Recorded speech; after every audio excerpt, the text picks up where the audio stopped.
কয়দিন ধরে এক নাগাড়ে এইভাবেই বৃষ্টি হচ্ছে। এদিকে ঘরে দুটো চালও নেই যে সেদ্ধ করে খাবো। এমন ভাবে চলতে থাকলে তো বন্যা হয়ে যাবে। কি হয়েছে গিন্নি, কি এত বিড়বিড় করছো? যেভাবে বৃষ্টি শুরু হয়েছে, এমন হলে তুমি মাছ ধরতে বেরোবে কি করে গো? আর মাছ না ধরা হলে সংসার চলবে কি করে? ঘরে যে কিচ্ছুটি নেই। আরে আমিও তো সেটাই ভাবছি গিন্নি, এভাবে বর্ষা বাদলা চলতে থাকলে তো না খেয়ে মরতে হবে আমাদের সবাইকে। কাল বিল থেকে দুটো কলমি লতা তুলে এনেছিলাম। কাল কিছুটা রান্না করেছি আর আজকের জন্য রেখেছি, কিন্তু ঘরে যে কোনো চাল নেই যে রান্না করব। আশেপাশে দুই এক বাড়িতে গিয়ে একটু খোঁজ নিয়ে দেখো। আজকে আকাশটা মেঘলা হয়ে আছে, কিন্তু বৃষ্টি শুরু হয়নি এখনো। এর মধ্যে নদীতে গিয়ে জাল ফেলে দেখি মাছ পাওয়া যায় কিনা। আশেপাশে আর কার বাড়িতে যাব? সবারই তো একই অবস্থা। বৃষ্টির চোটে কেউ তো এই কয়দিন ঘর থেকে বের হতে পারেনি। তাহলে তুমি দুটো গমের আটার রুটি বানাও গিন্নি। আজকের রাতটা না হয় আমরা আটার রুটি আর কলমি ডাঁটা সেদ্ধকেই থাকবো। সে না হয় করলাম, কিন্তু যেভাবে বৃষ্টি শুরু হয়েছে, বানের জল ভেসে আসা শুরু হলে তো বন্যা হয়ে যাবে গো। তখনকার জন্যে ঘরে তো কিছু শুকনো খাবার মজুদ রাখতে হবে। সেটাও তো আমিও বুঝতে পারছি। এভাবে চলতে থাকলে তো বন্যা হয়ে গেলে না খেয়ে মরবে। আমাকে আমার জালটা এনে দাও তো দেখি। আকাশ ভালো থাকতে থাকতে মাছ ধরতে বেরিয়ে পড়ি। ঘরে শুকনো মুড়ি আছে, দুটো চিবিয়ে যাও, না হলে পরে আবার খিদে লাগবে। না না, এখন আর কিছু খাবো না। দেখি কয়টা মাছ পেলে বাজারে নিয়ে বিক্রি করব। ওই টাকায় চাল আর কিছু সবজি নিয়ে আসা যায় কিনা দেখি। রান্নাঘরে দেখো, একটা ব্যাগের ভিতরে জাল রাখা আছে। সেখান থেকে জাল আর মাছ রাখার পাত্রটা নিয়ে যাও। ঠিক আছে, আমি তবে বের হলাম গিন্নি। সাবধানে যেও।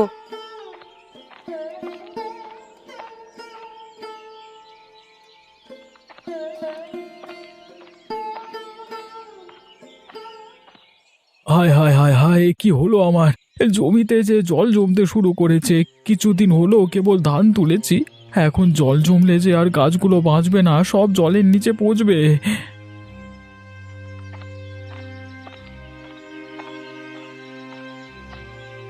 কিরে গোপাল, কি হয়েছে তোর? এভাবে আহাজারি করছিস কেন? দেখুন হারান দাদা, এই কদিনের বৃষ্টিতে আমার জমিতে জল জমেছে।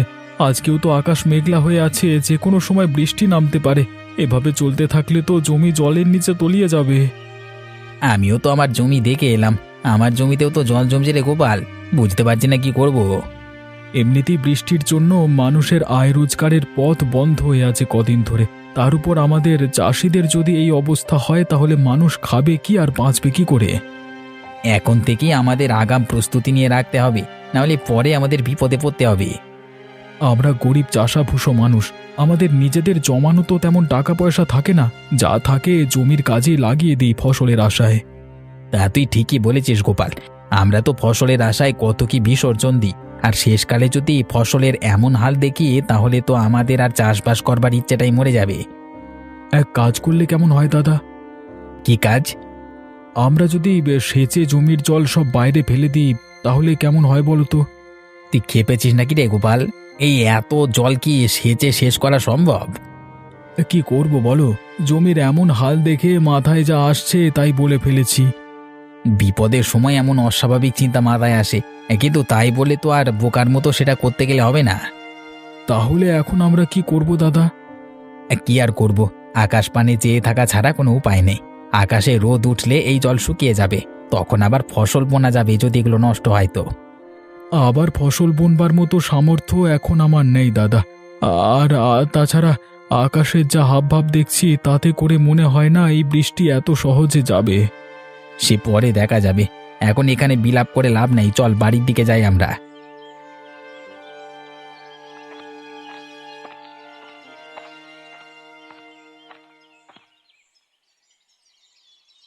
একটু সুযোগ পেলেই হলো, এই মেয়ে কাদামাটি নিয়ে খেলতে বসে যাবে। জামা কাপড় ময়লা হলে আজ তোর কপালে দুঃখ আছে ননি, এই আমি বলে দিলাম। আমার একটু খেলাধুলো তোমার সহ্য কেন হয় না বলো তো মা? তোর খেলাধুলো আমার সহ্য হবে কি করে? খেলা করতে গেলেই তো জামা কাপড়ে কাদামাটি মাখিয়ে আসিস। এই বৃষ্টি বাদলার দিনে আমি জামা কাপড় শুকাতে দেবো কোথায়? পর পর এত দিন বৃষ্টিতে আমি দুদণ্ড বাইরে বেরোতে পারিনি, আর কতক্ষণ আমাকে ঘরবন্দি হয়ে থাকতে বলছো তুমি? এই মেয়ের চোপা দিন দিন বেড়েই চলেছে। দিন দিন বড় হচ্ছিস আর আদব কায়দা সব ভুলতে বসেছিস দেখছি। মা, ও মা, আমার না খুব খিদে পেয়েছে, আমাকে কিছু খেতে দাও না মা। একটু আগেই না গুড়মুড়ি খেয়ে খেলতে বসলি, এখনই তোর খিদে পেয়ে গেল? অভাবের স্বভাব নষ্ট, কথাটা তো সত্যিই দেখছি। পেটের খিদে কি আর অভাব মানে বলো? আমার যে একটু বাদে বাদেই খিদে পায় মা। গুড় মুড়ি যা ছিল সব তো খেয়ে সাবার করেছিস একাই। এখন তোকে আর কি খেতে দিই বলতো? ঘরে কিচ্ছুটি রাখার উপায় নেই তোর জন্যে। খাবার দেখলেই কখন খেয়ে শেষ করবি সেই চিন্তা তোর। এখন আমার খুব খিদে পেয়েছে, আমায় কি খেতে দেবে দাও। রান্নাঘরে পান্তা ভাত রাখা আছে তোর বাবার জন্য, সেখান থেকে কিছু ভাত নিয়ে খা, আর বাকিটুকু তোর বাবার জন্য রেখে দে। পান্তা ভাত কি দিয়ে খাবো মা? তরকারি কি কিছু আছে? না, পেঁয়াজ আর লঙ্কা দিয়ে ডোলে খা। দুপুরে কচু ঘন্ট করে দেবো খন। শুধু পেঁয়াজ আর লঙ্কা দিয়ে কি ভাত খাওয়া যায় নাকি? তুমি আমাকে অন্য কিছু বানিয়ে দাও না মা। ঘরে আর কিচ্ছু নেই রে মা, এখন পান্তা ভাত খা। একটু বাদেই তো আবার দুপুরের রান্না বসাবো। রান্না হয়ে গেলে তখন আবার গরম গরম ভাত খাস। ঠিক আছে মা, তাই দাও তবে আমাকে। তুই রান্নাঘরে গিয়ে নিজে নিয়ে খা না, আমি দেখি কচুগুলো কেটে ফেলি। আর সাবধানে যাস, উঠানে আবার পা পিছলে পড়লে কিন্তু ব্যথা পাবি।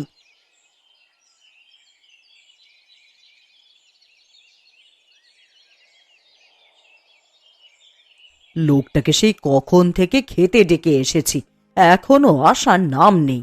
আর এদিকে যে খাবারগুলো সব ঠান্ডা হয়ে যাচ্ছে। কই গো, সকালের খাবার খাওয়া লাগবে না নাকি তোমার? একটু খাজনার কাগজপত্র নিয়ে বসেছিলাম কিন্নে, ভেবেছিলাম হাতের কাজটা শেষ করে তবে খাবো। তা তোমার জ্বালায় কি আর হলো? আবার ঠান্ডা হলে তো আবার বলবে ঠান্ডা খাবার খাবো না। তোমাকে নিয়ে আমার হয়েছে যত জ্বালা। আমার কাজ না মিটিয়ে সেখান থেকে উঠতে ভালো লাগে না। আরে জানোই তো টাকা পয়সার হিসাব কিতাব। হয়েছে, খাবারের সময় খাওয়া আর কাজের সময় কাজ। এত টাকা টাকা করছো, মরে গেলে এই টাকা খাবে কে শুনি? আমার টাকা আমি খেয়েই মরবো, কাউকে আমার টাকার ভাগ দেব না আমি। হয়েছে বাপু, হয়েছে। তোমার ওই কালোবাজারি টাকা নেওয়ার ইচ্ছে আমার নেই। দুবেলা দুমুঠো ভাত খাই, সেটাই আমার হজম হতে চায় না। আরে মনে রেখো, এই কালো টাকা দিয়ে কিন্তু সব আরামায়েশের জীবন পেয়েছ গিন্নি। গাঁয়ের মানুষদের রক্তচোষা টাকাতে আমার আরামায়েশ ভালো লাগে না। তুমি ভালো করেই জানো যে আমি বিলাসিতা পছন্দ করি না। আর হতভাগাদের থেকে মেরে আনা টাকা তো আমাকে আয়েশ দিতে পারে না। খেতে এসে তোমার নীতি কথা শুনি তো পেট ভরে যায় গিন্নি। এতই যখন মায়া হয় তখন যাও না, একটা ধর্মশালা খুলে বসো। সেটা পারলে তো ভালোই হতো। জীবনে তোমার সাথে থেকে যে পাপ কামিয়েছি তার বদলে কিছুটা পুণ্য যদি পেতাম। আমায় কি খেতে দেবে না নাকি নাকি এভাবে খোঁচা মেরে কথা শোনাতে থাকবে?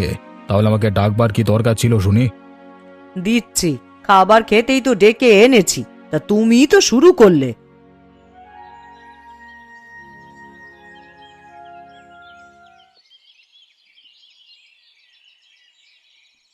ননি, ও ননি, একবার এদিকে আয় তো মা।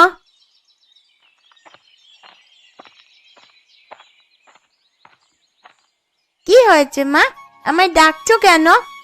কচুর ডাঁটার ঘন্ট করব, কিন্তু এখন লবণ জলে ভিজিয়ে দেখি কচুগুলো কমে গেছে অনেকটাই।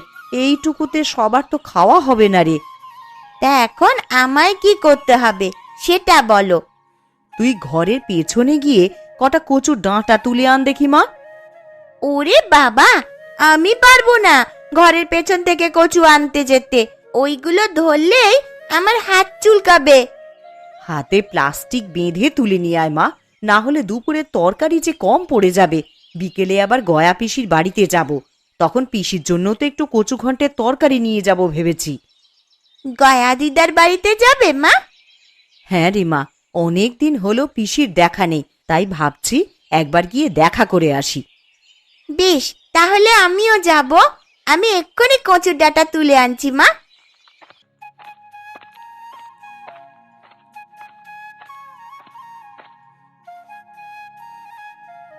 জয়াদি, ও জয়াদি, রান্না বসিয়ে দিয়েছো দেখছি।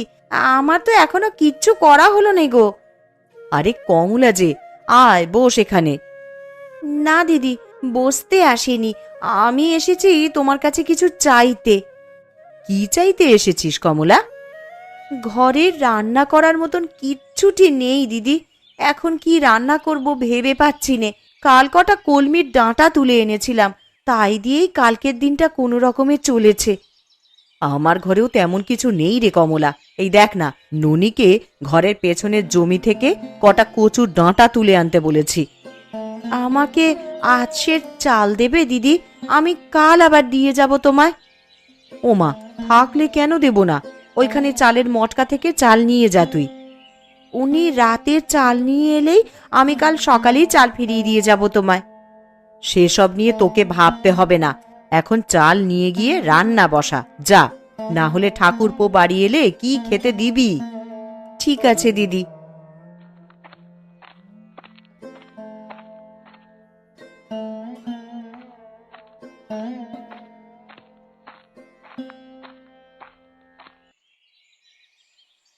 আজ 2 দিন হয়ে গেল বাড়ির বাইরে কোথাও যেতে পারছি না। এইভাবে জলবন্দি হয়ে কি থাকা যায় নাকি? ঠিক মতো 2 দিন রান্না খাওয়াও হচ্ছে না।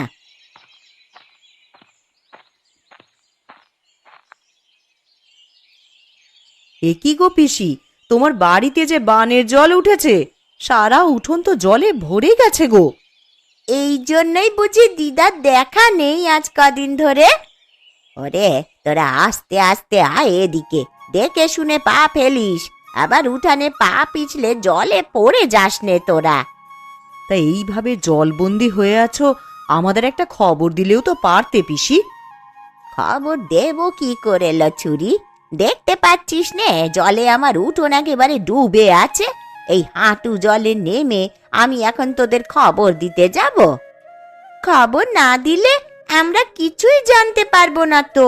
এখন তোমার জন্যে কচু ঘন্ট নিয়ে এলাম বলেই না দেখতে পেলাম, না হলে তো আমরা জানতেও পারতাম না দিদা। তা তোরা আমায় কেমন ভালোবাসিস তা আমার জানা হয়ে গেছে। দুটো দিন পার হয়ে গেল আর তোরা এখন এসেছিস আমার সাথে দেখা করতে। কি করব পিসি, দেখলেই তো এই 2 দিন কেমন টানা বৃষ্টি হলো।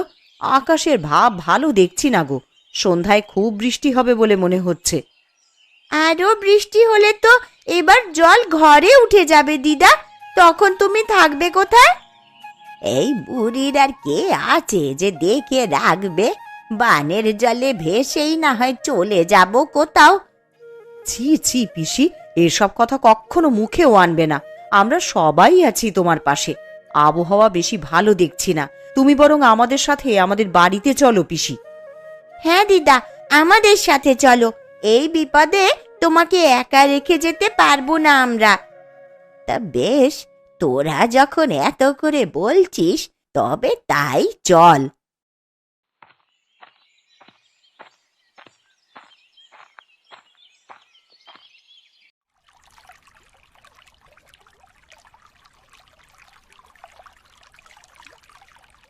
ভাগ্যিস কিছু শুকনো খাবার এনেছিলে, না হলে তো আমাদের দুর্ভোগের শেষ ছিল না।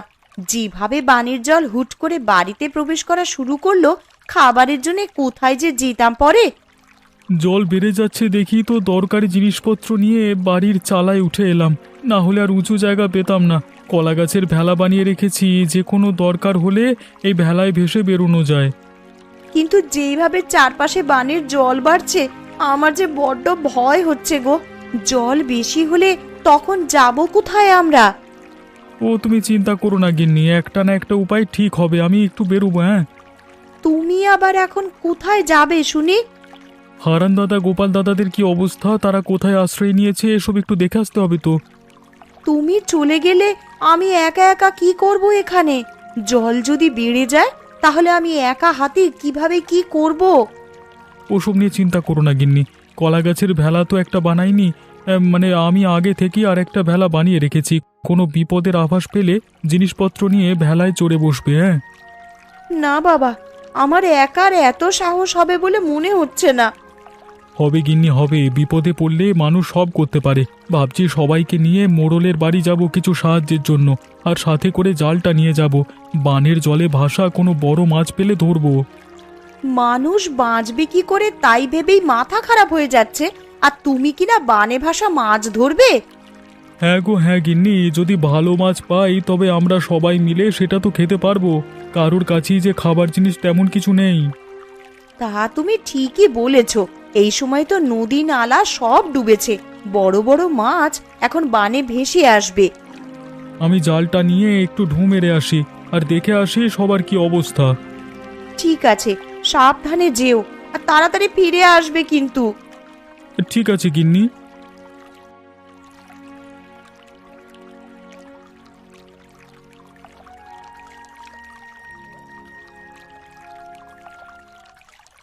একদিনের মধ্যেই কত জল উঠে গেছে।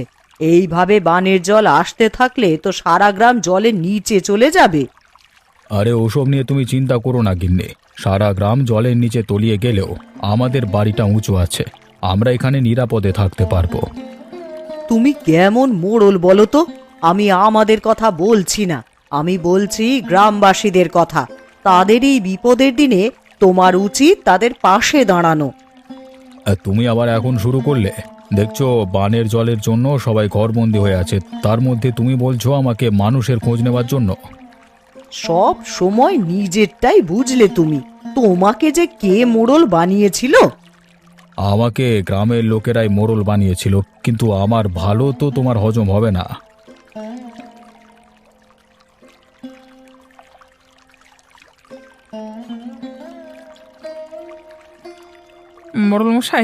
মোড়লমশাই বাড়িতে আছেন নাকি? একবার বাইরে আসুন তো, আমরা সবাই আপনার সাথে কিছু পরামর্শের জন্য এসেছি। আমি দোতলার ওপরে এখানে, গোপাল তোমরা ওপরে তাকাও। আপনি আমাদেরকে একটু সাহায্য করুন না বাবু, না হলে তো সবাই না খেয়ে মারা পড়বো। কি সাহায্য করবো আমি তোমাদের? আপনার কোষাগার থেকে যদি আমাদের কিছু চাল এবং আঠা দিয়ে সাহায্য করতেন, তবে সবাই পেটের খিদে নিবারণ করতে পারতাম। আমার কোষাগারে যা খাদ্যশস্য জমানো আছে সেগুলো তো আমার ব্যবহারের জন্য জমানো আছে, সেখান থেকে তোদের দিলে আমি চলবো কি করে? কিন্তু আমরা যে সবাই খুব দুর্দশার মধ্যে দিয়ে যাচ্ছি বাবু। আমার ঘরে চাল নেই, তরকারি নেই, শুকনো মুড়ি চিবিয়ে দিন কাটাচ্ছি। ওই ঢের ভালো তোদের জন্য, আমি সেভাবে কিছু দিতে পারবো না তোদের, নিজেরটা নিজেরাই জোগাড় করে নে। ঠিক আছে বাবু, আমরা তাহলে আসি এখন।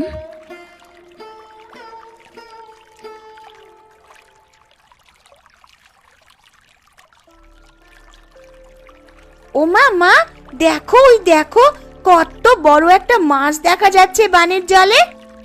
আরে তাই তো রে, এমন বড় মাছ তো আমি আগে কখনো দেখিনি। এটা কি মাছ গো পিসি? দেখে তো মনে হচ্ছে বিশাল একটা কাতলা মাছ হবে এটা। ওই তো বাবারা সবাই চলে এসেছে। বাবা জানো, এই বানের জলে বড় একটা কাতলা মাছ ভাসতে দেখা যাচ্ছে। কি গো, কোনো সাহায্য পেলে মোড়লের কাছে? না গো গিন্নি, মোড়ল আমাদের কোনো সাহায্য করতে রাজি হলো না। এখন এই বিপদের দিনে আমরা যে কি করব? ঘরে যা ছিল সব তো প্রায় ফুরাবার পথে। এগুলো পুড়িয়ে গেলে খাবো কি আমরা তখন? তোরা মাছ ধরা শুরু কর, বড় কাতলা মাছ দেখা যাচ্ছে বানের জলে। ধরতে পারলে বিক্রি করে অনেক টাকা পাওয়া যাবে। তা তুমি মন্দ বলনি পিসি। ওই যে বাবা দেখো, কত বড় একটা মাছ। এমন মাছ আমি জীবনেও কখনো দেখিনি। তুই দেখবি কি রে? আমরাও যে এমন বড় মাছ আগে কখনো দেখিনি। এই মাছ আমাদেরকে ধরতেই হবে, যে যা পারো তাই নিয়েই চলো। আমরা মাছটা ধরবার চেষ্টা করি, আর আমার কাছে জাল আছে। তবে চলো মাছটার পিছু করি।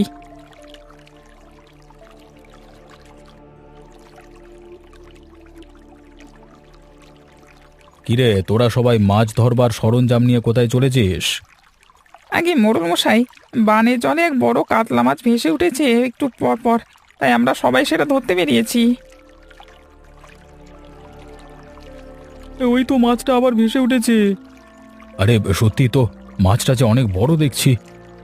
আমি এর আগে এমন বড় মাছ কখনো দেখিনি গো। কুবে তুই জাল ফেল, আমরা বল্লম ছুঁড়ে মারি, দেখি কোনোভাবে মাছটাকে ধরা যায় কিনা। ধরা যাবে মানে? এক্ষুনি ধরে ফেলবো, আমি এই জাল ফেললাম।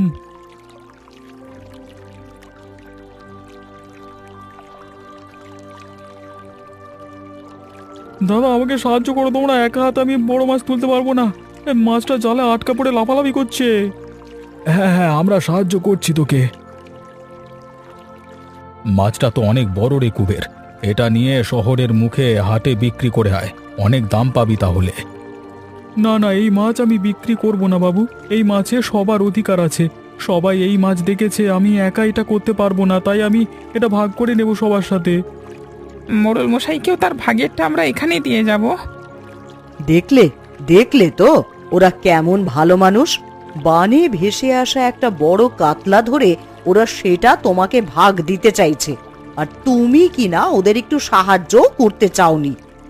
আমি আমার ভুল বুঝতে পেরেছি, আসলে একা একা কোনো কিছু ভোগের শান্তি নেই। কথায় আছে, ভোগে নয় ত্যাগই প্রকৃত সুখ। তোরা যাবার পথে আবার কোষাগার থেকে চাল ডাল যা লাগে নিয়ে যা। তাহলে তো আজকে বানে ভাষা বড় কাতলা মাছ দিয়ে মহাভোজ হবে সবার। তোরা বাড়ি গিয়ে সবাইকে আমার এখানে নিয়ে আয়, এই বিপদে আমরা সবাই একসাথে আমার বাড়ির দোতলায় থাকবো। ঠিক আছে বাবু, আমরা তাহলে বাড়ি গিয়ে সবাইকে নিয়ে আসি। মাছটা আপনার বাড়িতে রেখে যাই, এসে না হয় রান্না বান্নার আয়োজন করা যাবে। হ্যাঁ।